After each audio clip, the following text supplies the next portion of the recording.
Breaking news out of Texas, Bigfoot is real. For decades, researchers have been trying to communicate with Bigfoot. But have you ever wondered who he is trying to communicate with? From a young kid's fascination with Bigfoot to a small town living in horror after being terrorized by a mythical creature, the truth is out there. Bigfoot has been found. Where does it all begin? A young kid's fascination. Ever since he was a kid, Stacy Brown Jr., a researcher and filmmaker, has been fascinated with Bigfoot. Growing up in northern Florida, he often heard stories about a large, mysterious creature that roamed the woods from his dad, whom he loved spending a lot of time with. These stories captured his imagination and sparked a lifelong passion for the hunt for paranormal and mythical activity, including UFOs and Bigfoot.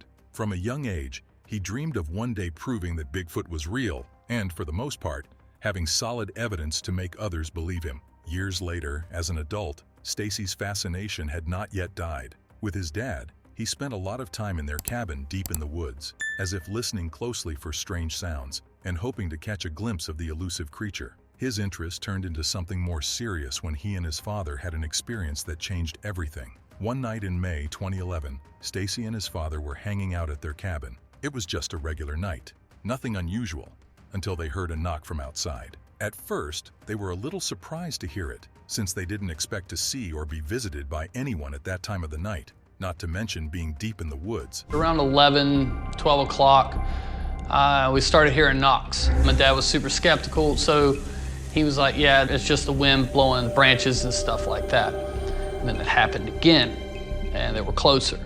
The sound was distinct, as if someone or something were knocking on a tree.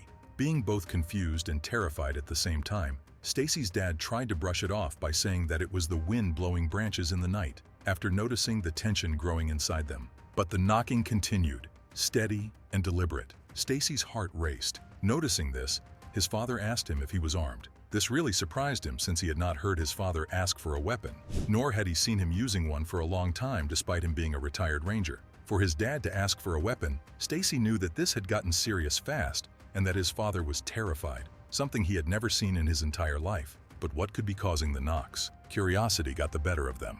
Now armed in case of anything, they grabbed their gear and stepped outside, trying to stay as quiet as possible. The woods were eerily silent except for the occasional knock echoing through the trees. They got out of the cabin looking sharp and with their arms drawn. Suddenly, they saw movement. Something big darted between the trees, just beyond the range of their flashlights. It moved on two limbs, and it was ridiculously fast. Determined to find out what it was, Stacy and his father gave chase, running through the dark woods. As they looked around, they caught sight of it again. It was a large, upright figure moving through the trees. It was a little far away to see any details in the darkness, but the shape and the way it moved were unlike anything they had ever seen. It was not a bear, and it was definitely not a gorilla, since they were not native creatures in the area. It takes off and crosses this gap. Now, mind you, I don't see what he's seeing. And he goes into full-blown panic mode. The camera goes dead. He's like, we gotta go, we gotta go. He's like, do you got your gun? And it walked on two legs, just like a human, but was far larger, standing over 7 feet tall and covered in thick hair. Stacy's father managed to snap a photo just before the creature disappeared into the darkness, and their thermal camera went off. They were left standing in the woods, out of breath and in confusion, as they tried to understand what they had just witnessed. Later on, after the tension ceased, they examined the footage they had captured, which they say left them in pure disbelief. The thermal image showed a massive, heat-emitting figure that couldn't be explained as any known animal in the area. The photo, while not entirely clear, showed enough to convince many that they had encountered something extraordinary. Stacy and his father knew that they had witnessed something real, something that couldn't easily be dismissed. To them, there was no way it could be a human being in a costume, since the thermal image could have given them out, since it would only take the heat signature of the human inside, and not the costume. Stacy was too excited after analyzing the footage. He did not want to let it go. He tried to convince his dad to join him as they went to the woods to explore more and probably get better proof, since they did not know when they would encounter the creature again, if they ever would. Although he hesitated, Stacy's dad followed his son back into the woods in an attempt to back him up in case the creature attacked. After reaching the area where they suspected the creature to have disappeared, Stacy's dad paused and urged his son not to proceed. At this point, He was worried that the creature might turn out to be hostile and cause harm to Stacy. Seeing how afraid and hesitant his father was, Stacy decided that his life was worth more than a discovery. But he did not wish to stop his search for the mythical creature anytime soon. A few years later, he came to collaborate with an experienced researcher by the name of Cliff Barackman, who had encountered Stacy's clip and decided to dig deeper into the mystery. To Stacy's delight, Barackman was willing to carry out an investigation and fully fund it, something Stacy was not in a position to do.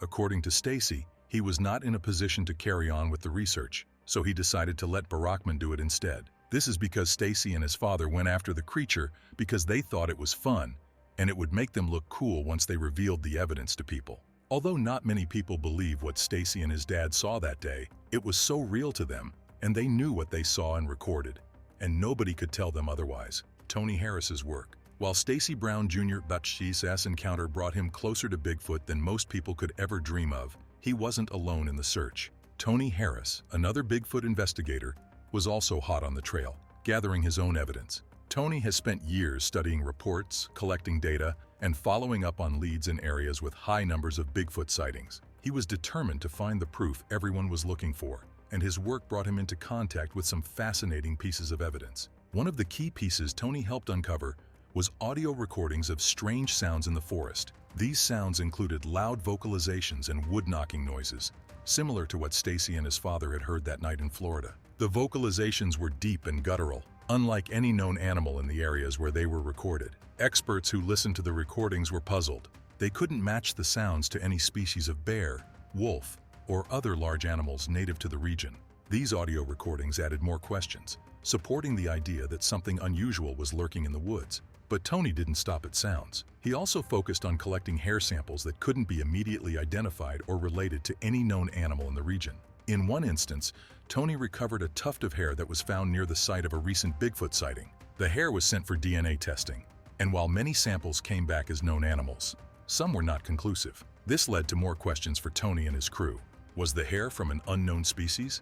Could it be from Bigfoot? As the questions increased, Tony's determination to keep searching for answers also increased. Another significant discovery came in the form of footprint casts. Tony and his team analyzed large, deep footprint casts obtained from areas where Bigfoot had been reported. These prints were much larger than a human's and had a distinct shape that experts found difficult to explain. Some skeptics claimed they could be hoaxes, but the size, depth, and location of the prints made that explanation unlikely. According to Tony, they were on the trail of something real, and the footprint casts were a crucial part of the puzzle. Throughout his search, Tony maintained a clear focus. His goal was to find undeniable proof of paranormal activity, including Bigfoot's existence. Whether it was strange sounds, hair samples, or massive footprints, he knew that every piece of evidence brought them one step closer to solving the mystery.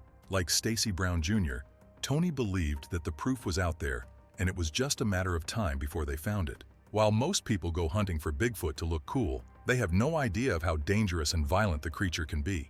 This is something a crew that went to research the evidence of Bigfoot in Alaska learned about when they found a town with locals terrified of a mythical creature lurking in the woods and responsible for various people disappearing in the past. A terrorized town in Alaska. The research crew, led by Russell Accord, faced several chilling and horror-like dangers while exploring Prince of Wales Island in Alaska. This was after the crew found strange evidence in California of a rare wolf species that should only exist in southeastern Alaska. Following this, the team journeyed to the island to follow the lead, believing that it would take them closer to finding Bigfoot. On the island, they found that mysterious screams in the dead of the night had terrified the locals for days before the research crew got there. Mireya and Johnson, upon arriving, talked to the locals on a fact-finding mission to narrow down their search on the island. Since they were in an unknown territory, they needed all the information they could get, and who better to give it to them than the locals? On reaching the island, they caught wind of an alarming story of an incident that had taken place a few weeks before they got there.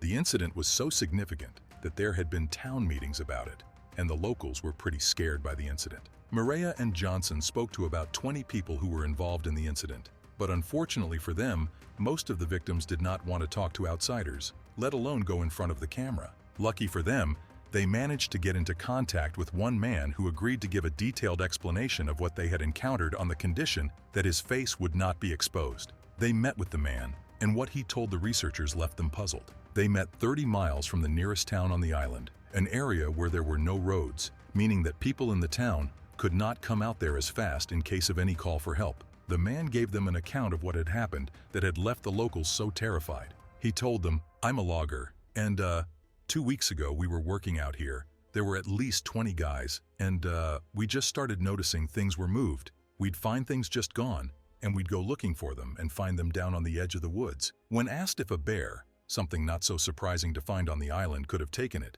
he confidently said that if it was a bear, there'd be some kind of tracks left behind. He told them that the weird thing about it was that no tracks or footprints were left behind. As if to add suspense to the story, he further told them, "That's what was really weird about it, and it happened a few times. It wasn't comfortable, and then shortly after that happened, that's when the sound started. Like an animal that we've never heard of in distress before. The closest I can come to it is a woman getting attacked." When asked what he thought was making the noises, the man acknowledged the presence of various animals around the area, but none of them made the kind of sounds they had heard. At this point, Maria and Bryce were interviewing him at the site where the loggers had made camp to store the tree trunks before the incident happened. The local then continued to tell them that the first time they heard the strange sounds, they seemed to be coming from deep in the woods. However, every night, they got a little closer and a little louder, to the point that the other locals were scared and felt a little helpless. The man claimed that the locals believed that something in the woods did not want them there, to the point that some of the locals evacuated the island. According to the man, they felt like sitting ducks out there. They just didn't feel safe. Maria then asked him if the locals thought it was Bigfoot. His response fed the curiosity of the crew. He said, "We knew what it was, and people disappear out here. These things come and take them. That's why a lot of people don't like to talk about it." He then continued by telling them that according to their native myths and oral traditions, these beings are believed to be in the mountains, and when asked if he had ever been up there, he said that he would never dare because it is their territory. Backing the man's claims, the old folks of the town also believe that these beings live in the mountains, deep in the woods. The man ended the conversation by giving them a warning, saying, "If I were you, I would stay as far away as possible." Without heeding to the warnings, the crew went and got their gear to begin the expedition. To the crew, the island was the most target-rich environment for Bigfoot sightings ever, considering the stories of the terrified locals. On top of that, the endless jungles full of all species of animals provided the suitable environment for Bigfoot to thrive. The target was an area surrounding a remote mountain. According to Russell, Native American legends and stories of the target area talk about the existence of a supernatural being that is more aggressive and more hostile.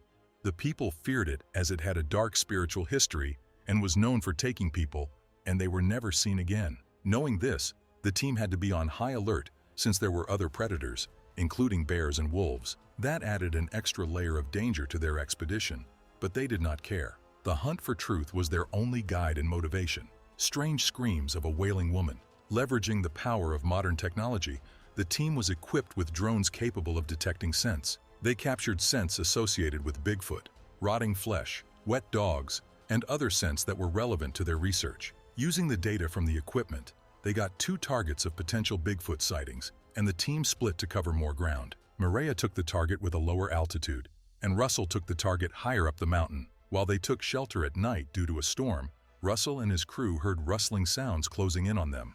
Whatever was approaching them had a foul scent, like the one described to them by the locals. In the thick darkness of the woods, Russell took a flashlight to investigate what was causing the noise. To his shock, he saw pieces of devoured flesh and skin hanging in the trees. The rustling continued, and they saw something huge moving. They ran towards it, and on the way, they found broken branches, and as if the creature had disappeared, the rustling had stopped. On the lower side of the mountain, Maria detected the same foul smell as Russell, and while investigating the area, she came upon a pile of bones. While talking to Russell through the radio, she said, "Oh my God, I just found a pile of bones right in front of me. A couple of skulls and other bits." This scared the hell out of Maria, as she had just come across a potential kill site for Bigfoot, something they had discovered in their previous Washington investigation. Using a handheld form of laser-guided technology, she continued to look for clues. The readings on her gear began going haywire, a strong signal for a potential encounter with a creature. This scared the crew,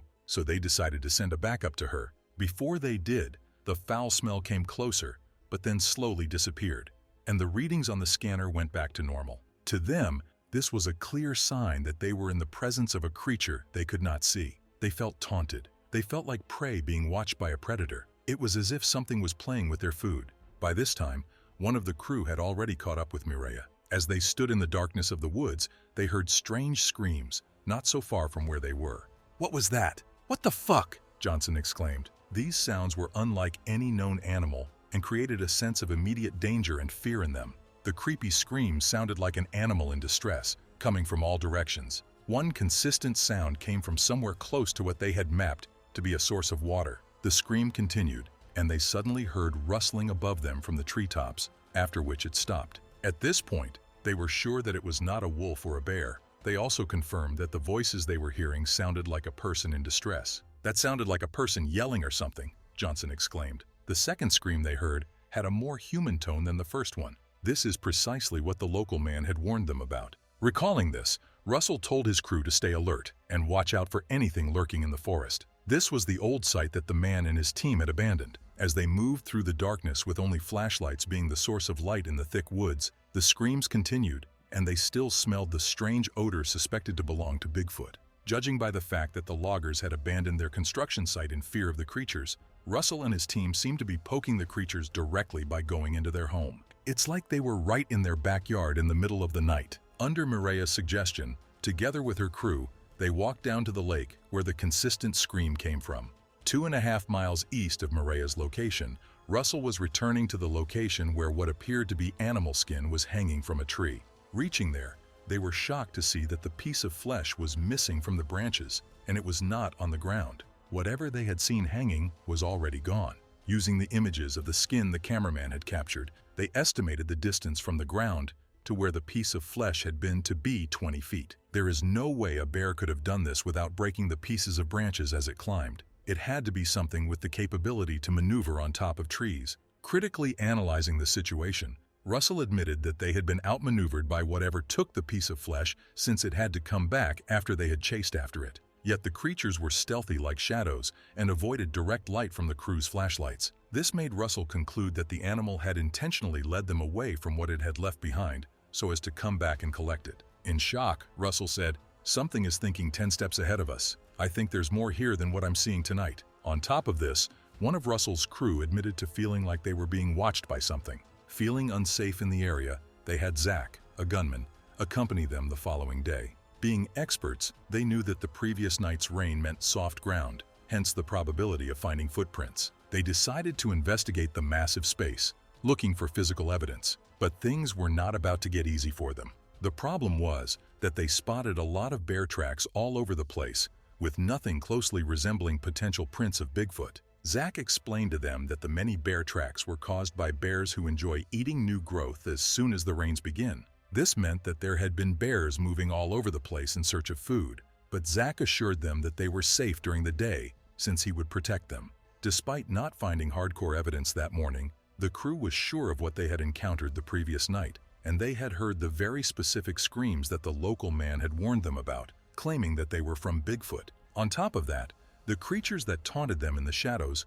were a direct proof that they were dealing with a creature, or creatures of great intelligence, just like they'd been warned.